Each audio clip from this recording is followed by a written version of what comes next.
এই গাইস, আজকে ছিল আমার দ্বিতীয় দিন পরীক্ষা। কিন্তু পরীক্ষা দিতে গিয়ে যে এমনটা হবে আমি ভাবিনি। তো সকাল সকাল বেরিয়ে পড়লাম আমি আর বন্ধু। তো আজকে কিন্তু আমরা যাচ্ছি টোটো করে, কারণ অনেকক্ষণ বাসের অপেক্ষা করার পরও বাস আমরা পেলাম না। তো টোটো করে চলে আসলাম আমরা ইটাহার। ইটাহার থেকে আবার টোটো ধরলাম। তো টোটো ধরে চলে যাচ্ছি কলেজে। তো আসলাম একটা দোকানে। দোকানে আসার পর গাইস, সেখানে যুদ্ধের অস্ত্র তৈরি করা হচ্ছে, যে বন্ধুদের সাথে দেখা। আর কলেজের সামনে দেখতে পাচ্ছ কেমন ভিড় এর সামনে। তো সব বন্ধুরা মিলে চলে গেলাম এখন রুমের ভেতরে রুম খোঁজার জন্য। আজকে আমাদের ছিল লাস্ট পরীক্ষা। তো পরীক্ষা দিয়ে বেরোনোর পর দেখতে পাচ্ছ সবার মনে একটা আলাদা আনন্দ জেগে উঠেছে, কারণ আজকে আমাদের লাস্ট পরীক্ষা সবারই ছিল।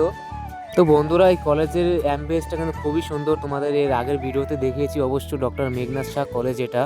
এরপর সকলে মিলে চলে আসলাম ইটার বাস স্ট্যান্ড। বাসের সামনে দেখতে পাচ্ছ কেমন ভিড়। তো এর ভিড়ের মধ্যেও আমরা চেপে চেপে উঠে যেহেতু সিট পেয়ে গেছি, তো পেছনে ছিল আরেক কয়টা বন্ধু। তো বন্ধুরা, দেখা হচ্ছে নেক্সট ব্লগে। টাটা।